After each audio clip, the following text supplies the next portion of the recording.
Bom dia novamente. Nós temos então o privilégio de ter hoje connosco o Dr. Alfredo Teixeira, seguramente conhecido por muitos, não só de algumas publicações, como de alguns trabalhos, e também já esteve connosco aqui na Diocese de Coimbra, numa outra reflexão, e portanto não é uma cara desconhecida para nós. O Dr. Alfredo Teixeira é doutor e formado então em Antropologia Política pelo ISCTE e é mestre em Teologia Sistemática pela Católica. Desenvolve a sua atividade atualmente de docência e investigação na Universidade Católica Portuguesa enquanto professor associado da Faculdade de Teologia, em Lisboa, concretamente. É diretor do Instituto de Estudos de Religião da mesma universidade. O currículo é extenso, suprimimos algumas partes. Atualmente desenvolve as suas pesquisas no Centro de Investigação em Teologia e Estudos de Religião e também no Centro de Estudos de História Religiosa, e coordena com outros, portanto, coordena a rede de investigadores de religião nas modernidades múltiplas, entre vários projetos e estudos. Solidamos alguns, como itinerários e trajetórias crentes na cidade. Quem ler, por exemplo, a última Brutéria encontrará um artigo que vale a pena ler sobre a cidade, sobre a paróquia é a cidade, um bocadinho essa expressão que eu pelo menos tive dessa leitura, entre outras. Também cultura religiosa na escola, morfologia do campo religioso na sociedade portuguesa, a ação social da Igreja Católica, identidades religiosas em Portugal, tem sido uma linha também de muita investigação, pela sua parte. Arte é liturgia. Atualmente desenvolve investigação nos seguintes domínios: identidades e instituições religiosas, estéticas e performatividades do religioso nas novas teorias da religião. Das publicações, não vou elencá-las, só vou dizer os números, isso já representa um bocado a percepção. No âmbito dos seus interesses de investigação, então publicou ou organizou 12 livros, 26 capítulos de livros, 46 artigos em periódicos especializados, organizou 27 colóquios, proferiu 132 comunicações e hoje vai proferir-se a 133. Não sei, são números que já devem estar desatualizados. Mais importante ainda, então, é casado, é casado há 26 anos, tem 2 filhas e está ligado à paróquia de Barcarena, em Oeiras. E, portanto, é alguém que também vive essa dimensão prática, mas, sobretudo, pensa o sentido mais profundo também, e isso vai nos ajudar a perceber e enquadrar o nosso plano pastoral. Agradecemos muito a presença. E este contratempo, pronto, não desequilibra também agora a paz interior para a apresentação, mas certeza que vai ser um momento muito bom. Obrigado pela presença. Vamos escutar. Então, muito bom dia. Agradeço antes de mais o convite para estar aqui. Permitam-me que a pessoa do Dom Virgílio saúde toda esta igreja também aqui reunida, esta igreja local. É um prazer reencontrar algumas pessoas que conheço aqui já há algum tempo. Enfim, lamento de facto que este percalço tenha perturbado um pouco os trabalhos desta manhã. Enfim, um acidente daqueles que parece típico em Portugal, enfim, acidentes em passagens de nível. Em todo caso, talvez nos recorde que é bom ter planos, mas que os planos precisam de ser muitas vezes inventados com estes acidentes. Bom, de facto, sugeriram este tópico de leitura, uma leitura socioteológica do plano pastoral, e aquilo que eu farei será, antes de mais, começar por tentar uma aproximação àquilo que é a realidade do que chamamos, enfim, as juventudes, enfim, eu falarei mais de culturas juvenis, e tentar depois, a partir daí, perceber que leitura disso faz esta proposta de plano pastoral e como é que, de alguma maneira, estabelece esse mundo como interlocutor. Talvez a questão que se coloca enfim, mais importante em termos de contexto, e vou ser muito breve em relação a este problema, diz respeito à situação particular em que se situa a sociedade portuguesa em termos religiosos, onde, como sabemos, o catolicismo é uma marca cultural muito importante. Quando nós comparamos Portugal, a sociedade portuguesa, com outras sociedades europeias, mesmo comparando com algumas sociedades, enfim, do sul da Europa, nós percebemos que Portugal permaneceu numa certa tradicionalidade religiosa até bastante tarde. Enfim, as estruturas de tradicionalidade religiosa, uma religiosidade muito marcada por determinadas dimensões da piedade popular, muito enraizada, enfim, um certo localismo na religião dos lugares, das comunidades locais, enfim, com toda essa dinâmica festiva, ritual, enfim, tudo isso que nós conhecemos, tudo isso permaneceu, de facto, até bastante tarde. Isso conduz a uma situação particular, que é quando nós comparamos Portugal com grande parte dos países europeus, enfim, e outros até extra-europeus, mas que têm participado em inquéritos internacionais, nós observamos que, quanto aos indicadores de religiosidade, Portugal parece aparecer sempre no que poderíamos chamar uma espécie de pódio, não é? Nos primeiros lugares. Enfim, eu mostro-vos apenas um exemplo de um desses estudos que, com recorrência, é feito em termos internacionais, com uma pool de países bastante alargada.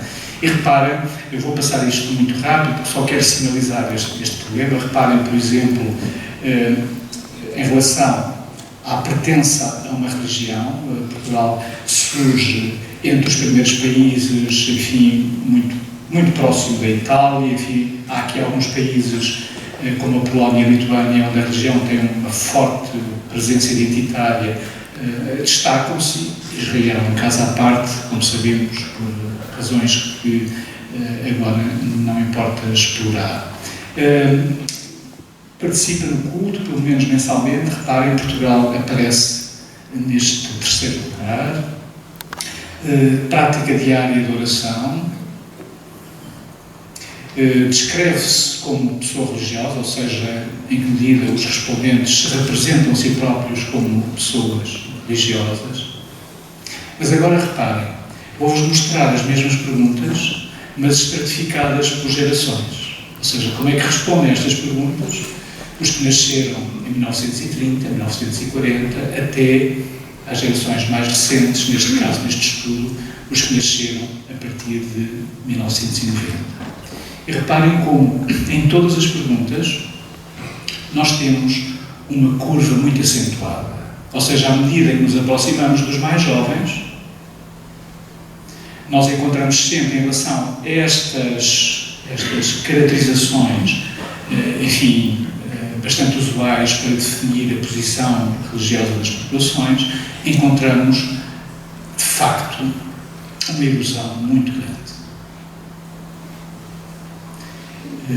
Em todas estas perguntas nós percebemos que aquele retrato que antes fazíamos global em relação à população e que mantinha Portugal nesses tais primeiros lugares, passa a expressão, é um retrato de transformação.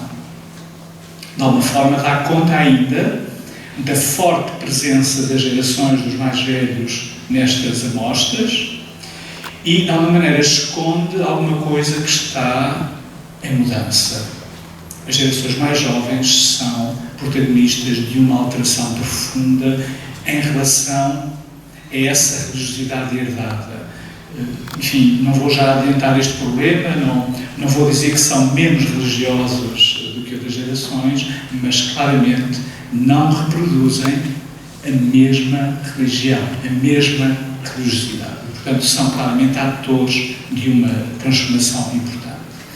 Bom, passando agora ao segundo tópico, eu gostava de chamar a atenção para um facto importante quando nós pensamos hoje o que é a relação que diferentes instituições, incluindo, obviamente, a Igreja Católica, têm com estas populações mais jovens. E para isso nós precisamos de perceber que, de facto, em particular desde o final do século passado, desde os anos 90, deixou de ser muito viável falar de uma juventude ou até de jovens no sentido em que o falávamos antes. Porque, de facto, anteriormente nós falávamos da juventude essencialmente como um tempo de transição. Ali uma faixa intermédia entre, aquilo que é o crescimento da infância, adolescência, até chegar à idade adulta. E, normalmente, em gerações anteriores, esse período de transição era relativamente estável, rápido e com poucas reversibilidades. Quando eu penso, por exemplo, na geração dos meus pais, para os meus pais, a entrada na vida adulta foi relativamente rápida e, exatamente com as características que eu dizia, relativamente estável e sem reversibilidades. Difícil, mas com estas características. Enfim, para os homens, por exemplo, o meu pai, ter um núcleo doméstico neolocalizado, uma nova família, exercer autonomamente uma profissão, ter ido à tropa, enfim, eram indicadores sociais que diziam a um rapaz, a um jovem nesta geração, és um adulto. A construção do próprio itinerário de vida era marcada com muitas dificuldades, obviamente, mas em todo caso com uma capacidade de projetar a vida bastante diferente do que hoje se vive.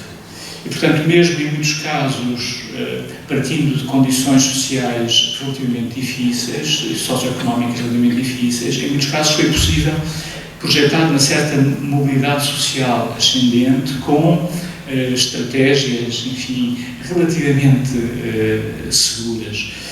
Por exemplo, o meu pai teve a mesma profissão durante toda a vida. O meu pai é alfaiate, tem 82 anos e nunca fez outra coisa na vida. Eu, por exemplo, de facto, nunca fui outra coisa que não professor, mas já fui professor em muitos contextos e, sobretudo, no início da minha trajetória profissional, habitei de uma forma instável diferentes lugares de exercício da minha profissão. A geração das minhas filhas, porventura, vai fazer muitas coisas na vida. Vai habitar muitos contextos de trabalho diferentes, vai ter que, levar uma mochila preparada para a imprevisibilidade. E isto, de facto, é um aspecto importante para caracterizarmos este novo contexto. De facto, o novo contexto que marca aquilo que possamos chamar as culturas juvenis, desde o final do século passado, caracteriza-se de facto por isto. As transições tendem a prolongar-se no tempo. Sabemos que a escola e a escolarização é, neste contexto, um fator preponderante, mas mais do que isso, mais importante talvez que isso, esta experiência é uma experiência de uma certa imprevisibilidade, de uma certa incerteza. Este aspecto parece muito importante porque viver a partir da incerteza e do imprevisível implica o quê? Implica construir a sua vida com uma margem de risco muito grande. Isto vai ser importante para algumas coisas que eu à frente vou salientar. De facto, de uma maneira geral, isto conduz, nestas culturas juvenis, a uma determinada forma de adaptação. E, de facto, as gerações mais jovens que têm vivido, portanto, quando eu estou a falar, como estão a ver, quando eu estou a falar de culturas juvenis, com esta amplitude, estou a falar de um conjunto de pessoas relativamente alargado. Em alguns casos, estes jovens adultos estão já até em posição de transmitir uma determinada identidade aos seus filhos, estão claramente numa zona da sua experiência de vida que, porventura, não conheceu as tais fronteiras claras que socialmente lhes permitiram perceber que de facto tinham deixado um tempo e que estavam no outro. Reparem, por exemplo, numa questão muito simples. A experiência das quebras, das rupturas de natureza conjugal, familiar. Introduzem, por exemplo, na experiência das pessoas uma reversibilidade que antes não se conhecia. Reparem que, muitas vezes, as pessoas constituíram, enfim, um novo núcleo doméstico, casaram ou não casaram, mas, enfim, constituíram um novo núcleo doméstico. A dado momento, enfim, essa relação não subsiste e quantas vezes essas pessoas não têm que regressar, pelo menos temporariamente, à casa dos pais, ou então ter, de alguma maneira, de viver dessa solidariedade familiar de uma maneira muito mais efetiva, porque, enfim, essa ruptura tem consequências na estabilidade da sua vida e, às vezes, até no suporte económico da sua própria vida. O que quer dizer que esta ideia de que a entrada na vida adulta seria uma espécie de percurso linear, de facto enfrenta frequentemente reversibilidades que, obviamente, introduzem na construção da própria identidade características diferentes. E, de facto, eu utilizo aqui uma expressão de um sociólogo que trabalhou muito esta questão em Portugal, José Machado de Paiva, que chama estas gerações especialistas práticos da incerteza.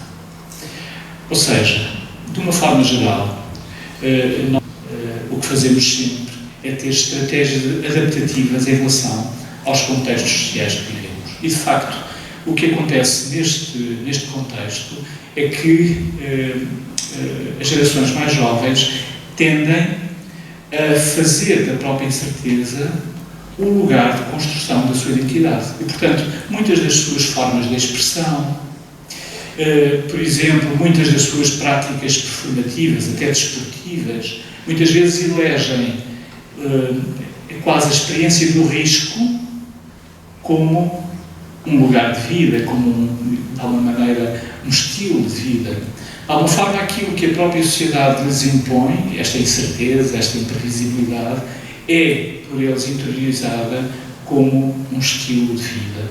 E essa é uma estratégia adaptativa. E, portanto, estas experiências do limiar, não é? Estas experiências, enfim, que muitas vezes até podem roçar o comportamento desviante, a experiência do risco, acontecem com muita frequência, de facto, neste contexto juvenil. Nesse sentido, construir uma identidade onde continuamente é possível viver reversibilidades introduz também, de alguma maneira, enfim, algumas características geracionais que, por exemplo, impedem, ou melhor, tornam difícil compreender algumas categorias, algumas delas até muito presentes na linguagem cristã, na linguagem eclesial, como a categoria do definitivo. Muitos dos jovens neste contexto geracional, as suas vidas não fizeram experiência de nada de definitivo. Fizeram experiência de um contínuo provisório. Portanto, estruturar uma relação, por exemplo, sob o ponto de vista vocacional, de discernimento a partir da ideia do definitivo, não deixa de ser difícil estabelecer um nexo existencial entre essa proposta e aquilo mesmo que eles vivem. Portanto, é de alguma maneira, enfim, neste contexto, nós vamos encontrar um conjunto de valores que, de alguma forma, são valores que caracterizam esta população como cultura. Porque, reparem, a diferença entre falar de juventudes ou juventude e culturas juvenis passa essencialmente por isto. Quando nós falamos de juventude ou juventudes, ou se calhar até de jovens, nós estamos a falar essencialmente de uma espécie de classe etária. Quando estamos a falar de culturas juvenis, nós estamos a falar de alguma coisa que é interior à pluralidade das expressões culturais que descrevem a nossa sociedade, que tem linguagens próprias, que tem práticas próprias, que tem modos de sociabilidade próprios. E, portanto, estamos claramente a penetrar mais no interior do que é a vivência, enfim, desse universo geracional que temos, enfim, perante nós. Ora, eu vou aqui elencar, enfim, muito brevemente, alguns aspectos que dão conta do que é o universo de recomposição de valores que habitam estas culturas juvenis. Enfim, sabemos que nas últimas décadas as nossas sociedades, em particular estas sociedades, enfim, do Atlântico Norte em que vivemos, foram muito marcadas por processos de individualização, portanto, uma certa perda, enfim, das estruturas comunitárias que antes conhecíamos, e isso conduziu, de uma forma geral, a uma certa ênfase no valor da realização pessoal. Se quiserem, enfim, eu faço muito frequentemente uma espécie de etnografia da minha própria experiência familiar e, portanto, quando eu vejo, por exemplo, a vida dos meus pais, eles nunca a projetaram na lógica da realização pessoal. Eles projetaram-na sempre na lógica da realização da família que era. E nunca a partir da lógica da realização pessoal. De alguma maneira, esse contexto novo é um contexto que, em todo caso, nas diferentes gerações que habitaram, enfim, a construção destas culturas juvenis, tem marcas diferentes. Enfim, a geração, por exemplo, dos anos 90, os jovens dos anos 90 eram muito mais marcados, de facto, pelo sucesso individual, pela construção de uma determinada carreira. Alguns dos jovens, enfim, neste universo geracional, mais jovens hoje, abandonam claramente este perfil, mesmo tendo ainda esta marca do valor da realização pessoal, ele passa por outras coisas, passa por investimento noutras experiências. E em muitos casos até contrastam com a geração dos pais. Enfim, uma das coisas que nós percebemos hoje é que as gerações, se há alguns aspectos, elas podem ter transformações muito rápidas, em todo o caso, em relação ao conjunto de valores partilhados, elas estão mais próximas que no passado. E, em muitos casos, de facto, desse ponto de vista, um jovem de 19, 20 anos pode contrastar, deste ponto de vista, bastante com a geração dos próprios pais. Depois, um outro dado importante, de uma maneira geral, que é próprio destas culturas juvenis, é valorizar extraordinariamente a sociabilidade afetiva. As relações são, enfim, importantes na medida em que se estruturam a partir de uma base afetiva. E é por isso mesmo que, pelo facto mesmo de sentimentalizarem muitas relações, também elas são mais frágeis. Portanto, uma certa, de alguma forma, por exemplo, nas experiências conjugais, uma certa facilidade, estou a dizer isto entre aspas, obviamente, com que podem acontecer algumas rupturas, também tem que ver com o facto de elas estarem muito alicerçadas na experiência sentimental, na experiência afetiva. E, portanto, essa centralidade é também, de alguma maneira, a sua fragilidade social, porque, obviamente, nada em nós é mais frágil do que essa dimensão da nossa experiência. Outra característica que aparece com muita frequência, enfim, eu estou a resumir dados de estudos que têm sido feitos, como vos referia, desde a década de 90, a indisponibilidade para adiar o que considero importante para a sua felicidade. A ideia de que, no fundo, algo que eu reconheço como, enfim, algo que me dá satisfação, que me realiza, enfim, as estratégias tendem a ser a de alcançar isso o mais rapidamente possível. Portanto, esta ideia de um adiamento de alguma coisa, enfim, é algo que não se traduz facilmente na linguagem destas culturas juvenis. Isto tem, como sabem, muitas consequências, por exemplo, ao nível das relações afetivas, enfim, nas culturas juvenis. Outra característica importante, generalização do ceticismo em relação a modelos globais e fechados projetados no futuro. As culturas juvenis, de maneira geral, tendem a desconfiar das promessas de futuro feitas pelas instituições. É isso que os distanciam das estruturas que nós conhecíamos, que tinham, de alguma maneira, essa função nas sociedades, partidos, sindicatos, também igrejas. No fundo, a ideia de que uma instituição pode representar para eles uma espécie de futuro construído, pega lá, tens aqui o mapa para a tua vida, é algo que não dialoga bem com a experiência deles. E, portanto, eles tendem a ser céticos em relação a alguma coisa que lhes é apresentado como uma espécie de pronto a vestir. Isto conduz com frequência a um certo refúgio na esfera privada da vida, ou seja, mesmo no que diz respeito à participação política, de facto, a participação na construção de uma casa comum tende a procurar outras formas, outros mecanismos que não aqueles que antes conhecíamos. E um certo ativismo juvenil não tem as mesmas características, não usa os mesmos meios que antes nós conhecíamos. É, de uma forma geral, menos formalizada, menos organizada, mais espontânea, e vive-se num registro que, porventura, e isso é também a sua fragilidade, não desencadeia tão facilmente movimentos sociais. Não é?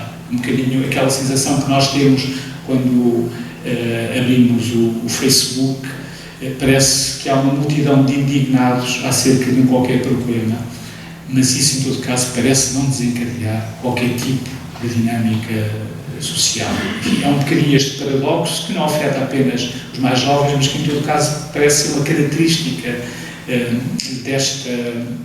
deste modo de adaptação, enfim, ao contexto difícil em que se vive. Outro aspecto muito importante é a convivência mais fácil com valores que são valores distintos. Há, portanto, de uma maneira geral, nestas culturas, uma maior valorização da tolerância, muito mais habituação à diversidade cultural. São, de uma forma geral, gerações muito inclusivas desse ponto de vista. E são, se quiserem, muito intolerantes, entre aspas, a todas as manifestações de intolerância. Deste ponto de vista, é de facto, em relação aos valores, uma marca muito distintiva, enfim, com um contraste bastante vincado, em muitos casos, em relação a outras gerações. Finalmente, esta ideia de que, enfim, se não se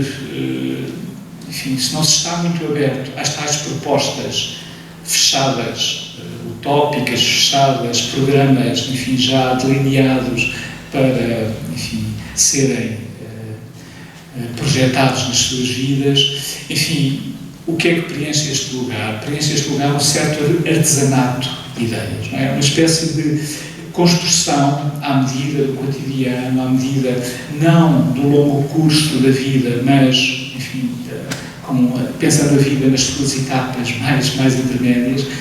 E precisamente porque, sob o ponto de vista social, eu diria que não é uma escolha dos mais jovens. Sob o ponto de vista social, eles não têm condições para essa capacidade de projeção de longo curso das suas próprias vidas. Bom, neste contexto nós temos duas grandes tendências.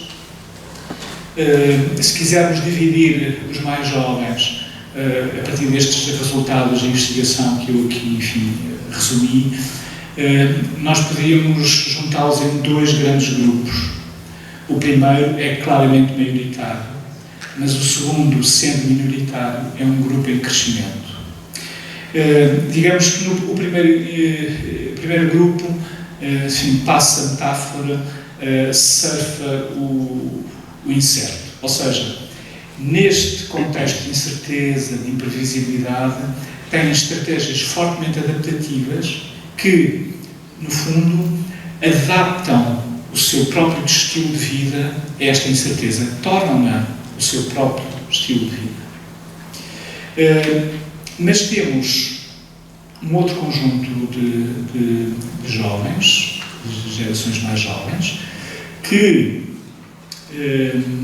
é de facto minoritário, mas tem esta característica. Quando observamos os resultados longitudinais de estudos como aquele que eu vos mostrava no início da minha comunicação, quando fazemos essa análise longitudinal, percebemos que em todo caso esse grupo cresce.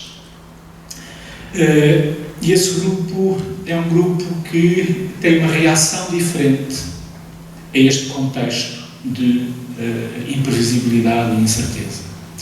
É um grupo que procura, sobretudo, face a isto, encontrar formas de segurança existencial, eu diria, mais endurecidas.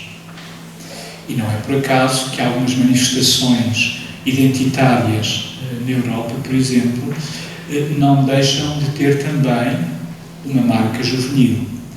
Enfim, falo apenas de um aspecto em particular. Pensem, por exemplo, nas sociedades europeias onde temos, por exemplo, comunidades islâmicas, enfim, com uma presença demográfica bastante mais acentuada do que em Portugal. As gerações mais jovens são as gerações que introduzem mais dificuldades na relação com a sociedade de acolhimento, endurecendo de alguma forma alguns aspectos da sua identidade.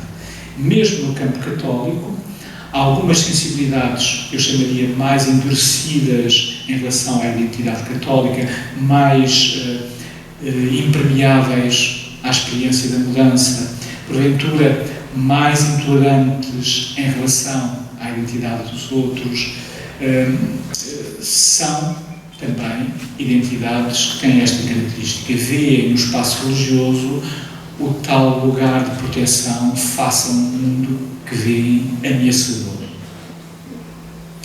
Bom, digo isto porque, quando construímos uma relação eclesial com estas gerações, eu diria que temos que ter em conta que a comunidade cristã tem que ter lugar para estes dois mundos, de alguma forma, não é? Tem que responder a estes dois mundos. Mesmo em termos vocacionais, por exemplo, nos contextos vocacionais, nos diferentes contextos de discernimento vocacional, é importante, obviamente, perceber que não se pode fazer da Igreja apenas uma espécie de tábua de salvação face a um mundo que se percebe ameaçador. E, portanto, de facto, estes dois grandes grupos, eu diria, em termos gerais, isto. Infelizmente, em alguns contextos, parece mais fácil a Igreja falar com o segundo grupo do que com o primeiro. Ou seja, com este grupo minoritário, do que com o grupo maioritário. Nesse sentido, parece-me ser uma questão que importa alguma reflexão. Bom, como tenho que abreviar um bocadinho, eu vou passar este terceiro tópico muito rapidamente para depois chegar a algumas questões que dizem respeito ao plano pastoral. De facto, quando hoje falamos de culturas juvenis, tornou-se de alguma forma insuficiente falar da nossa realidade sem termos em conta que há uma transformação que acompanha esta, que é uma transformação da qual estamos a ter os primeiros sinais, mas eu diria, não sabemos ainda totalmente o alcance dessa transformação. E que diz respeito àquilo que nos últimos 10 anos se tem chamado as novas adolescências, e que estão de alguma forma agora a chegar ao seu lugar de jovens adultos e que de facto parecem apresentar algumas características bastante distintas em alguns aspectos daquilo que antes designávamos de culturas juvenis, e portanto estas culturas juvenis estão de facto em transformação. Reparem, chamar a atenção apenas para este aspecto. Se há uns 10 anos atrás, enfim, quem se interessa por estes assuntos procurasse informação sobre a adolescência, enfim, os estudos, ensaios sobre a adolescência eram quase sempre estudos dos saberes clínicos, enfim, psicologia, medicina, psiquiatria, enfim, parece que a adolescência era quase um problema de saúde. E, por exemplo, os cientistas sociais não se interessavam pela adolescência. E não se interessavam pela adolescência porquê? Porque não haviam como realidade social. Ora, de facto, nos últimos 10 anos há uma transformação clara nesse universo e encontramos já, de facto, muitos estudos mais de natureza sociológica e antropológica sobre a adolescência e, em particular, o que é que muda. Uma ciência social só se interessa por um grupo humano na medida em que ele é produtor de cultura. Ora, o que acontece de facto é que as novas adolescências, a partir, enfim, de algumas características que eu vou apenas enunciar, por um lado, essa experiência começa cada vez mais cedo. Nós sabemos que a hiperestimulação na nossa sociedade conduz a que a adolescência começa a ser vivida cada vez mais cedo, quer dizer também que o seu tempo de experiência se dilata. Ela é uma experiência que conduz, de facto, a uma construção de um modo de comunicar com o mundo, enfim, com um estilo próprio. Enfim, eu tenho 2 filhas, uma tem 21 anos e outra tem 16. E, portanto, vivi, no caso de uma, a sua trajetória de adolescência bastante recente, a outra está ainda, de alguma maneira, numa determinada fase da adolescência, e sei como, por exemplo, a vida dos pais é extremamente pressionada pela experiência que estes adolescentes fazem de querer ter um estilo, de construir uma determinada... E ter um estilo é o quê? Passa por muitas coisas, como sabem, a música que ouvem, a forma como se vestem, a linguagem, enfim. A minha filha de 16 anos, quando eu vou buscar à escola e, por exemplo, levo com ela mais algum colega ou algum colega, ela vai ao meu lado e, quando fala comigo, usa uma linguagem. Quando fala com os colegas, usa outra. Ela é bilingue. Nós não somos bilingues. Ou seja, às vezes fazemos aquela figura ridícula de querer falar como eles para achar que eles nos entendem, mas eles riem-se disso. Não é? Ou seja, de facto, estamos a falar de uma cultura, porque tem linguagens próprias, tem modos de expressão própria. A minha filha, se eu a levo à escola, não tenho dúvidas que ela gosta muito da família que tem e gosta de mim, mas espero que eu a deixe a uma distância da entrada da escola. Enfim, mas gosta que eu a leve à escola. Gosta de sentir que eu estou presente, mas a distância. Para que o meu estilo não se confunda com o estilo dela. E, portanto, de alguma maneira, esta experiência de uma autonomia é uma experiência que, eventualmente, vai produzir ainda efeitos nestas novas gerações. Me parece muito importante ter em conta. Isto conduz a uma adolescência que é, ao mesmo tempo, fortemente inclusiva neste sentido. O seu capital fundamental são os amigos. Quem tem filhos adolescentes sabe que a vida deles não é nada sem o círculo de amigos que construíram. É o seu capital social mais importante, mas isso às vezes é vivido numa grande agressividade em relação aos círculos de amigos dos outros. Portanto, não deixam de ser uma adolescência bastante autocentrada. Enfim, veremos como é que isso se reconstrói a seguir, quando vão ter que fazer experiências de maior interação, mas em todo o caso é algo que eu acho importante refletir neste contexto.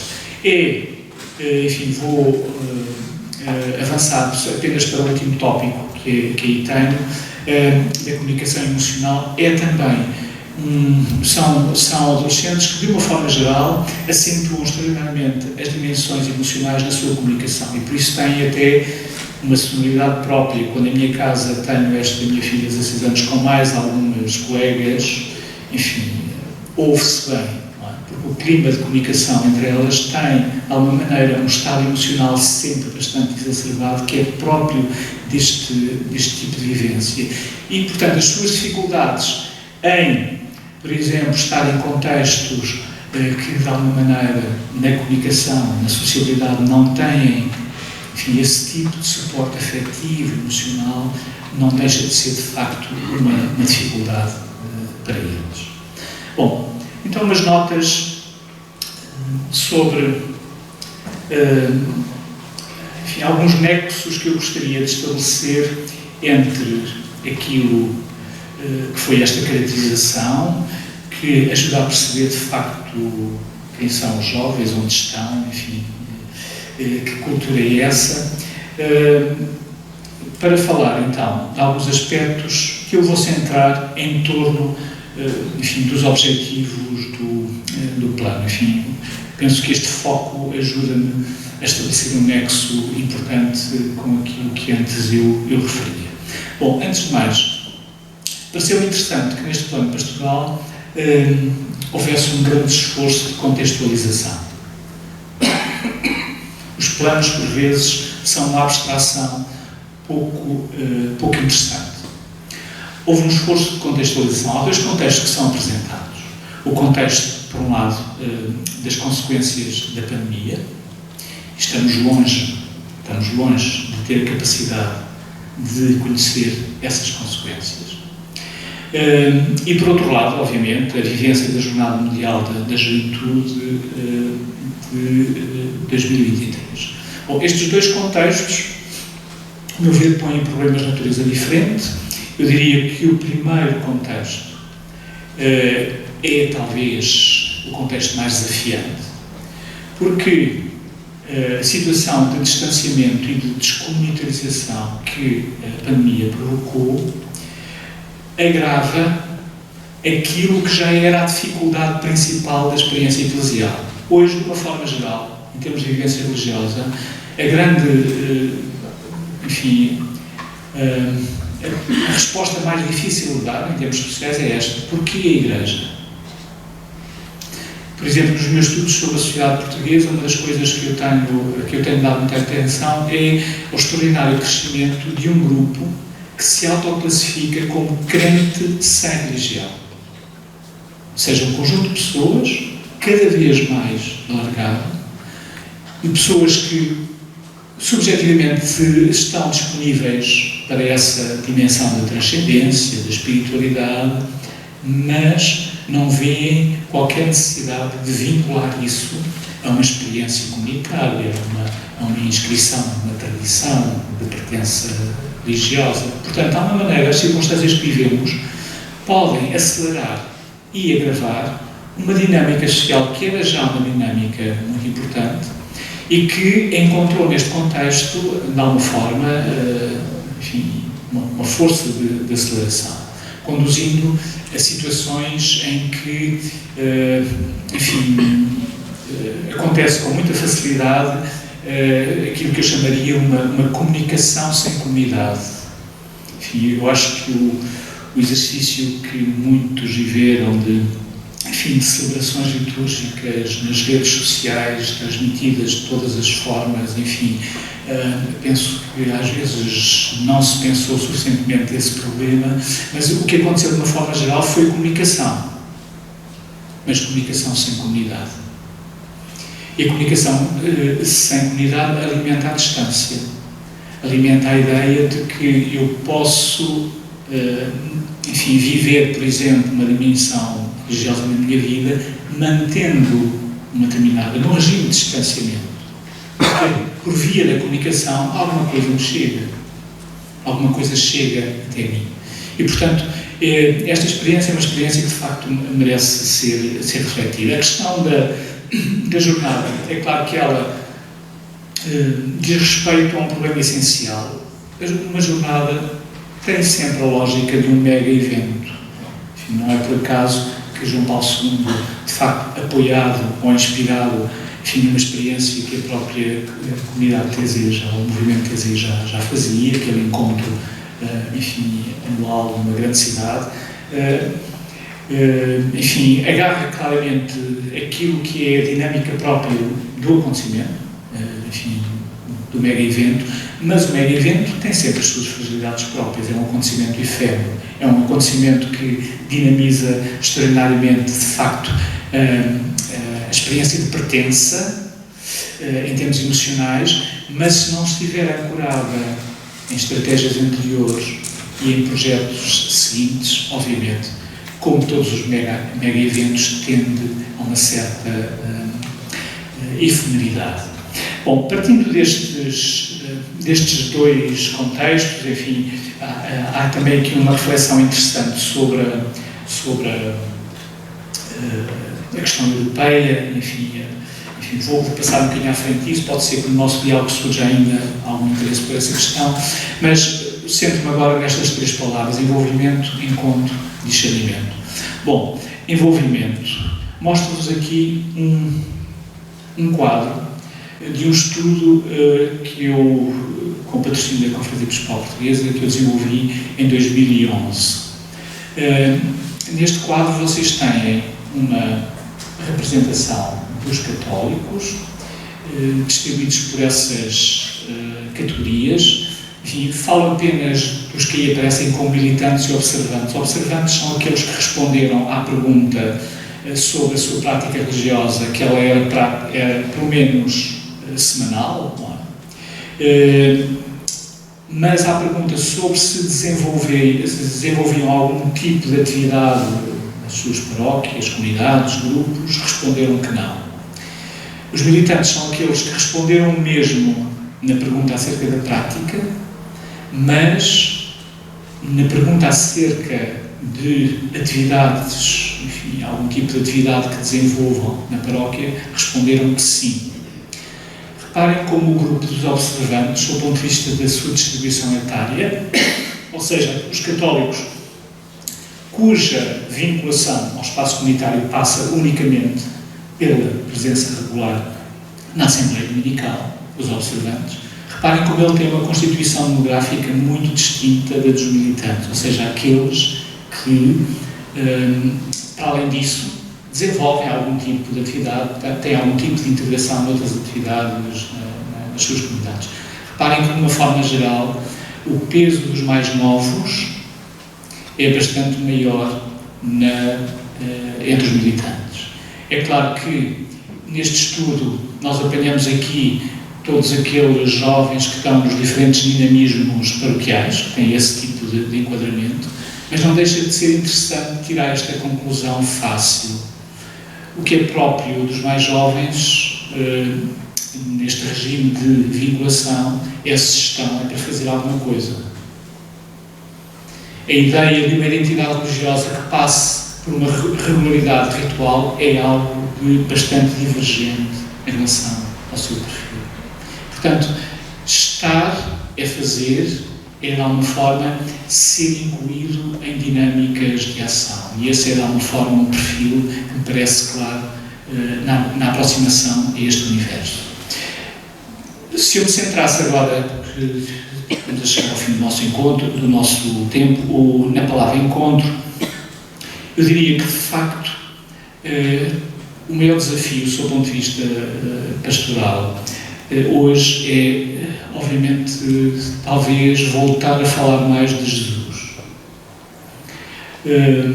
Enfim, parece estranho dizer isto, mas eu penso que nas dinâmicas de transmissão, de evangelização, enfim, naquilo que nós chamamos o anúncio, enfim, eu julgo que, por vezes, se fala pouco de Jesus.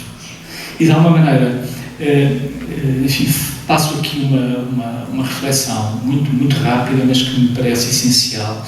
Quando nós lemos os Evangelhos e pensamos como é que a sua pregação se constrói o crédito de Jesus, eu diria que há três notas que me parecem muito interessantes, e portanto elas dizem alguma coisa do modo como a Igreja tem que estar neste contexto. Reparem, por um lado, a sua autoridade decorre da forma como as suas palavras, os seus discursos estão claramente relacionados com os seus atos, ou a forma como atua. Portanto, qualquer intervalo, qualquer distância entre aquilo que se diz, aquilo que se proclama e aquilo que se mostra, enfim, nas práticas, tem um efeito muito destrutivo neste contexto. Depois, reparem, uma segunda característica que me parece interessante é que o anúncio, que aparece como uma ação portadora de bondade, não reenvia para si próprio. Enfim, o que é próprio do discurso de Jesus, da narrativa dos Evangelhos, é que, de alguma forma, as suas ações têm sempre um referente, que é aquele a quem ele chama Pai. E, portanto, isto ajuda-nos a perceber que a nossa lógica de relação neste contexto eclesial não pode ser autorreferencial. De alguma forma, este encontro é um encontro para conduzir, neste caso os mais jovens, à descoberta de alguma coisa que está para além da própria Igreja, que os acolhe, não é? E que se constrói com eles. E nesse sentido, parece-me ser uma nota muito importante para compreender esta dimensão de encontro. E finalmente, há de facto uma terceira característica que diz respeito ao facto de, enfim, o lugar em que Jesus se coloca parece não ser o do convencimento, ou seja, ele não parece querer convencer, ele parece querer despertar a disponibilidade que em nós existe para a descoberta dessa tal bondade de Deus que ele anuncia. E, portanto, nesse sentido, a comunicação, transmissão, evangelização parece ter de encontrar a linguagem da hospitalidade como lugar essencial. E faço uma nota muito breve. Na minha experiência de acolhimento ou de acompanhamento de grupos de, enfim, aquilo que mais regularmente se chama catequese de adultos e até às vezes de jovens adultos, enfim, observei com muita frequência um fracasso dessas iniciativas, ou seja, uma certa dificuldade em garantir continuidades, enfim. E uma das razões que me parece importante diz respeito a isto é que, na maior parte dos casos, não são contextos de hospitalidade. Para serem contextos de hospitalidade é preciso dar lugar à história que a própria pessoa traz, a sua pequena narrativa, para que ela se encontre com a grande narrativa eclesial. E nesse sentido, de facto, eu penso que esse voltar a falar de Jesus nos pode ajudar a encontrar, possa ser um novo lugar de evangelização que tenha a hospitalidade como uma experiência fundamental. Finalmente, a questão do discernimento, enfim, a pergunta essencial, o que é acompanhar neste contexto? Eu diria que, pelas características todas que enunciámos antes, relativas à sociabilidade juvenil, parece muito importante descobrirmos a comunidade cristã como um lugar de sociabilidades, onde se estabelecem relações, mas em todo o caso diferenciado. Uma das dificuldades maiores, penso eu, das dinâmicas pastorais é que continuamente elas procuram ou tendem a reduzir a um único perfil as pessoas que se aproximam. E isso tem um efeito perverso. Por um lado, porventura, depois aquilo que é onde se quer chegar é sempre frustrado, porque em muitos casos as pessoas não estão em condições de responder a isso que lhes é proposto. E, por outro lado, as próprias pessoas não se chegam a identificar, porque, reparem, se eu não sei onde estou, não vou saber que passos posso dar para chegar a outro lugar. E, em muitos casos, as formas como nós, enfim, por exemplo, quando nós referimos que muitos jovens, ou das gerações mais jovens, habitam determinados espaços eclesiais mais marcados pela dimensão convivial, pelo fazer em conjunto, e depois não estão, por exemplo, presentes, enfim, nos contextos mais, enfim, litúrgicos, celebrativos.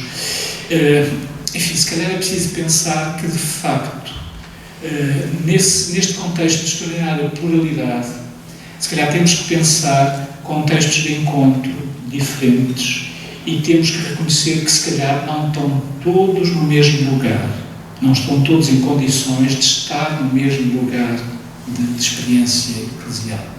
E esse reconhecimento, essa capacidade de discernimento parece-me crucial para que não só, de facto, a Igreja estabeleça os mais jovens, de facto, como interlocutores, mas, ao mesmo tempo, tenha a capacidade de lhes dizer: bom, vocês estão aqui, mas a Igreja quer ainda propor-vos isto.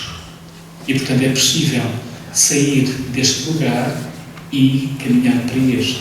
Portanto, esta dimensão de uma experiência pastoral mais diferenciada parece-me, de facto, uma estratégia importante neste contexto de, enfim, acompanhar o discernimento vocacional dos mais jovens. Bom, fico por aqui. Agradeço muito a vossa atenção e desejo que este dia seja, de facto, muito frutuoso na vossa reflexão. Muito obrigado.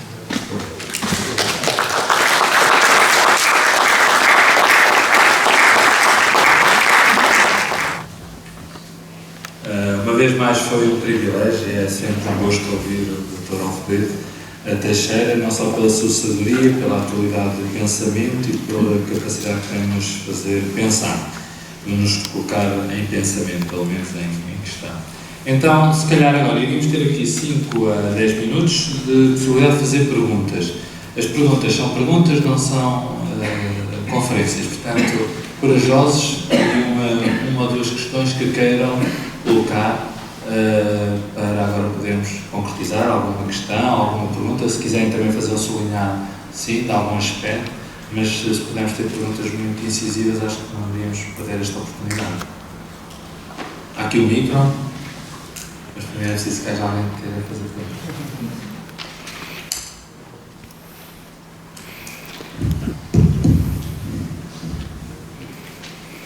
Então, corajoso, uma corajosa, já está ali.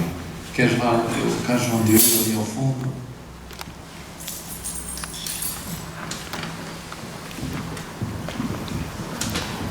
Os outros, entretanto, podem já pensar na vossa pergunta. Olá, bom dia. Meu nome é Carlos João Diogo. Queria só fazer uma pergunta, meio provocação, que achei muito interessante os gráficos que apresentou no princípio, que enquadravam depois muitas das coisas que disse. Mas uma das coisas que me saltou logo assim à vista foi que o sentimento de pertença e o sentimento e a participação não produziram bons resultados. Não é? Ou seja, nós vimos que a geração que se dizia sentir parte da igreja, não é? De uma comunidade, e que participavam nas celebrações, não produziram filhos, vamos dizer assim, num sentido amplo, que tivessem o mesmo sentimento. Portanto, a minha pergunta é: o fundamento dessa pertença e dessa participação, se calhar, era insuficiente para produzir outros.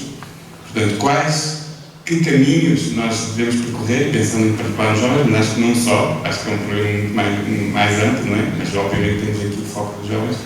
Que caminhos nós podemos percorrer para retomar um pouco esse fundamento que nos permita não olhar só para o fruto imediato, mas criar condições para que esta curva, não é? Ao contrário da pandemia, ascenda, não é? E volta a ascender. Sim, de facto, nós tivemos, em termos globais, enfim, nas sociedades mais marcadas pelo cristianismo, tivemos uma experiência, enfim, a chamada crise religiosa dos anos 60, portanto, isto é uma história já de médio curso. Tivemos, de facto, um fenómeno que foi a experiência de uma religiosidade que deixou de ser, tendencialmente, uma reprodução. E, portanto, o que acontece hoje é que mesmo se, e os números também dizem isso, mesmo se a maior parte dos jovens que vivem, enfim, com uma maior integração no espaço eclesial são filhos de famílias que têm também essa característica, portanto, sublinho este aspecto, mesmo se isso é verdade, é um facto que há muitas outras famílias que, mesmo tendo, enfim, uma prática efetiva e até às vezes bastante ativa, não têm condições para necessariamente reproduzir a mesma posição nos filhos. Só que eu diria que isso não é um problema especificamente religioso. A capacidade de reprodução das identidades é, por todas as características que antes eu sublinhei, hoje uma enorme dificuldade. Portanto, de alguma maneira, alimentar a ideia de que o cristianismo, as igrejas, a Igreja Católica, se vai construir a partir apenas desse dinamismo de transmissão intrafamiliar como no passado, parece de facto um projeto condenado ao fracasso, não é? E não tem que ver com o fracasso das famílias, tem que ver com as novas situações sociais em que as pessoas vivem. Nós sabemos, por exemplo, as novas adolescências. Elas fazem uma experiência que é, eu diria, uma estreia antropológica na nossa existência como espécie humana, que é, pela primeira vez, nós somos capazes, temos a possibilidade de um contínuo comunicativo. Ou seja, eu posso estar permanentemente ligado do seu ponto de vista comunicativo. Isso nunca aconteceu na nossa experiência humana. E eles são os peritos nisso, não é? Por isso falamos dos nativos digitais, não é? Ou seja, os mais jovens, sobretudo esses, enfim, que viveram as novas adolescências, como nós sabemos, eles estão permanentemente ligados. A maior parte das coisas que circulam em torno deles são validadas, antes de mais, no seu círculo de amigos. Essa é a autoridade fundamental. Os pais são essenciais. A aprendizagem, por exemplo, dos afetos, esse tipo de segurança, eles aprendem isso na família e mais, estimam a família por causa disso. De uma forma geral, nos estudos a que eu me referi, os mais jovens valorizam a família, mas não a valorizam para ser uma espécie de lugar de reprodução de uma identidade, ou seja, para serem o que os pais foram, ou eventualmente serem até aquilo que os pais quiseram ser, mas não foram. E, portanto, nesse sentido, aquilo que me parece claro é que esta capacidade de continuar a ter as famílias como interlocutores é essencial, mas pensar que essa vai continuar a ser a forma, digamos, de reprodução social, enfim, da Igreja, parece-me de facto um projeto falhado, não é? Já há outra pergunta e penso que ainda temos direito a mais outra pergunta. Portanto, a próxima e outra. Bom dia. A minha questão vai para o tamanho da complexidade e o tamanho da mensagem. O senhor disse, e bem, que o maior desafio pastoral dos tempos de hoje é voltar a falar de Jesus. O Twitter é o órgão de comunicação de referência a nível mundial, admite 180 caracteres, mas sabe-se que a média aqui há uns anos era 34, mas baixou recentemente para 33 caracteres, média pelo Twitter. Como é que nós falamos de Jesus com tanta pouco? Podemos reaprender a falar de Jesus com tão poucas palavras?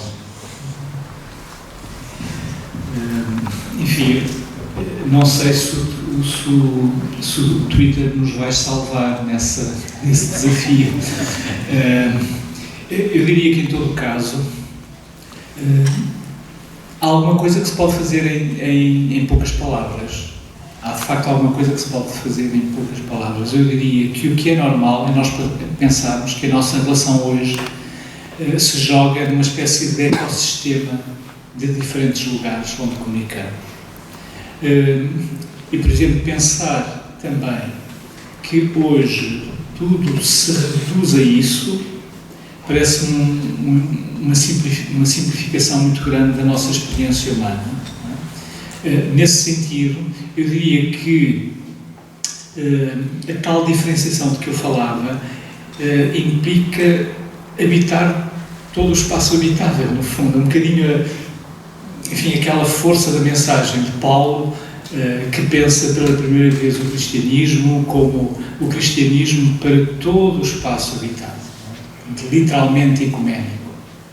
E, portanto, se é um lugar de comunicação, de alguma forma, há de haver maneira também aí de tornar presente o Evangelho, mas não necessariamente numa espécie de estratégia que é isso que às vezes afeta o nosso, quando pensamos eclesialmente, o modo de estar nestes contextos, que é torná-los um lugar de, entre aspas, publicidade, não é? Eu diria que, se calhar, aquilo que vai passar como experiência que isto é fundamental no Twitter é a própria forma como se usa e não propriamente a forma como, ou não propriamente o que se escreve, se calhar. E nesse sentido, eu penso que a observação que faz é muito pertinente e que nos põe na via de pensar que estar como igreja implica, de facto, estar onde se joga a vida. Onde se joga a vida, mesmo que seja com tão poucos caracteres. Vamos para a última pergunta, se houver. Dizer já agora que o último sínodo publicou em 14 páginas o seu documento inicial. e isso acho que é um bom exemplo do que é que se pode fazer bom na igreja. Bom, a questão que eu queria colocar tem-se um pouco com a apresentação que fez deste individualismo, algumas dificuldades de referência dos jovens, das camadas mais jovens, e depois as dinâmicas pastorais. E tendo em conta também a particularidade da hospitalidade, da diversidade, como conciliar estas duas vertentes que me parecem neste momento cruciais para o crescimento e para inverter as tais tabelas que vimos no início, mas às vezes a diversidade e a liberdade de aceitação não cria algum conflito com esta referência do encontro com Jesus. Como é que podemos desenvolver estes dois referenciais? Obrigada. Como já a outra pessoa pediu para fazer pergunta, vamos juntar essa pergunta e depois concluímos este tema.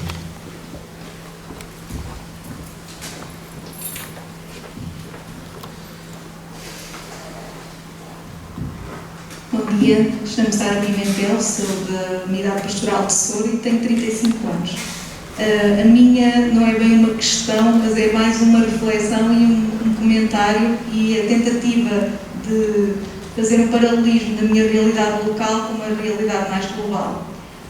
Obrigada por nos trazer estes números também e porque, no fundo, acho que refletem um bocadinho daquilo que nós vivemos localmente, esta participação e esta vontade dos jovens de participarem quando estão mesmo para participar, enquanto os mais velhos estão mais numa perspectiva de observar, e a faixa etária onde eu me enquadro, e daí eu dizer que tenho 35 anos, está um bocadinho ausente. Isso é uma realidade local, é uma realidade com que nós nos confrontamos e para a qual nós procuramos soluções ou pelo menos formas de melhorar e de trazer a nossa faixa etária, que está ali no meio.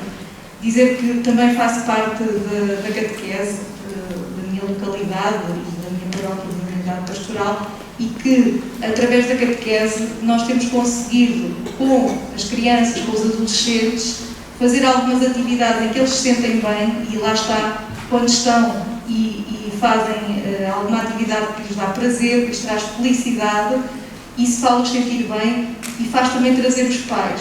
E faz com que eles também se sintam recebidos, porque estão a ser recebidos não só pela comunidade, mas pelos seus próprios filhos que estão a participar ativamente nessas atividades.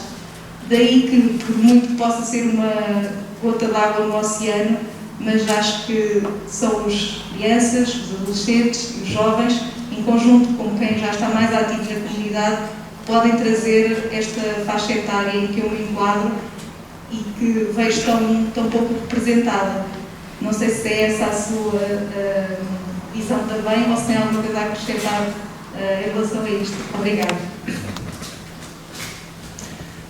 Então, tentando ser breve perante duas questões, ou pelo menos dois apontamentos que de facto remetem para a questão relativamente complexa. A questão da hospitalidade, reparem, o problema da hospitalidade implica o quê? Implica, antes de mais, o reconhecimento, de facto, de quem é o meu interlocutor. E esse reconhecimento implica perceber que, de facto, ele está perante mim numa determinada dinâmica de abertura. Mas essa dinâmica de abertura é também uma dinâmica de busca. Enfim, aliás, é uma das coisas que na descrição da nossa experiência atual este plano também acentua, é de facto, hoje, do ponto de vista espiritual, nós encontramos uma identidade emergente muito forte que é a do buscador, não é? Já não é tanto a do residente, não é? O religioso residente, não é? Vinculado a um lugar, mas o buscador. Isto tem de facto consequências. Em termos radicais, eu diria que há até aquele buscador, ou peregrino, se quiserem, que já não tem santuário, não é? Ou seja, o caminho dele é andar sempre. E, portanto, quando lhe propomos ficar aqui, ele não quer. Portanto, de alguma maneira, esse é o ponto mais radical deste ponto de vista. Mas, de facto, A dinâmica de busca implica o quê? Implica que, de alguma forma, o encontro possa ser um encontro revelador, não é? Revelador daquilo que é esse que se encontra comigo e, ao mesmo tempo, a capacidade que eu tenho de propor uma mensagem que responda às suas inquietações, mas também, e daí a questão que referia, me parece essencial, mas também que o faça sair de si próprio. E esta é, de facto, uma questão difícil e, pelas características que eu antes apontava, as novas adolescências, ou se quiserem, os jovens que vêm destas novas adolescências, vão ser talvez um grupo mais difícil deste ponto de vista. Porque aquilo que lhes vamos dizer, aquilo que vamos mostrar, vai tender a ser validado entre eles, nos seus círculos, e em muitos casos é muito difícil penetrar nestes círculos porque são muito autocentrados. Portanto, neste sentido, falar do Evangelho como uma abertura, como a possibilidade de sair, dos labirintos em que vivo, parece-me ser de facto um desafio interessante, embora seja de facto difícil. De facto, a geração a que se referiu é, de uma forma geral, uma das gerações mais distantes dos contextos eclesiais. Eu diria que acontece em Portugal um fenómeno relativamente recorrente, que é a entrada na vida adulta com mais responsabilidades, família em muitos casos, às vezes a mudança de um lugar. Reparem que aquela tal religiosidade tradicional, porque era uma religiosidade muito localista, ou seja, a experiência religiosa estava muito agarrada a um lugar. Quando eu mudo de lugar, o Deus da minha terra fica lá. E em muitos casos, de facto, acontece com frequência, e a sua sensibilidade pastoral sublinhou este aspecto, me parece muito relevante. Em muitos casos, uma certa aproximação dessa geração aos contextos eclesiais passa já pelos filhos. Recordo-me muito bem de uma paróquia que acompanhei na cidade de Lisboa há uns anos atrás, que deu conta que, a dado momento, era quase mais importante pensar em alguma coisa para os pais que ficavam à porta da igreja à espera que os filhos, o contexto era um contexto urbano em que os pais levam as crianças à catequese, como os levam à escola e outras coisas, e em muitos casos ficavam por ali à espera. E, a dado momento, perceberam que, se calhar, era tão importante, ou talvez mais importante, pensar em alguma coisa para eles que estão ali à espera, do que para os próprios filhos. E, nesse sentido, de facto, a possibilidade de lidarmos com jovens casais, por exemplo, a partir do que é a experiência da aproximação dos seus filhos às dinâmicas eclesiais, parece-me um investimento muito interessante. Aquelas curvas não são recuperáveis, ou seja, nós não vamos ter nenhuma estratégia que nos venha a colocar na situação em que estávamos há 20 anos. Também é preciso termos consciência de que esta realidade de uma sociedade que é 90% alguma coisa não é reprodutível nos contextos eclesiais que vivemos hoje. A área metropolitana de Lisboa, o estudo que eu fiz em 2019, na área metropolitana de Lisboa, portanto a grande área da Grande Lisboa e a Península de Setúbal, já pouco mais de 50% dos respondentes, uma amostra representativa, declararam ser católicos. Pouco mais de 50%. Não é ter prática católica, é nominalmente representarem-se como católicos. Isto implica uma transformação muito grande da nossa sociedade. Reparem que a nossa sociedade era uma daquelas que, em termos gerais, os números, em termos do país, as médias andavam entre os 80% e os 90%, em intervalos por aí, não é? Portanto, de facto, o cristianismo será, com certeza, neste regime de vinculação, alguma coisa que tenderá, nestas sociedades, a ser minoritário, mas nós sabemos que há muitas dimensões de experiência minoritária nas nossas sociedades que são tremendamente influentes, que são capazes de... Eu diria que as culturas hoje não vivem de hegemonias, vivem de uma lógica distributiva, não é? Há várias coisas que as constroem. E o cristianismo terá que ser uma delas, obviamente, não é? E isso não vai depender já, como no passado, de ser uma maioria demográfica, mas de ser, de facto, uma capacidade atuante e transformante na sociedade. Penso que damos todos por muito aproveitável este tempo. Agradecemos muito não só a sabedoria como a disponibilidade do Dr. Alfredo Teixeira. Terminamos um bocadinho estas minorias criativas que já falámos hoje. E agora diria ao Padre Manuel Cabreira que diga o passo seguinte. Obrigado. Espero que tenha sido um gosto tão grande como o nosso de o ouvir.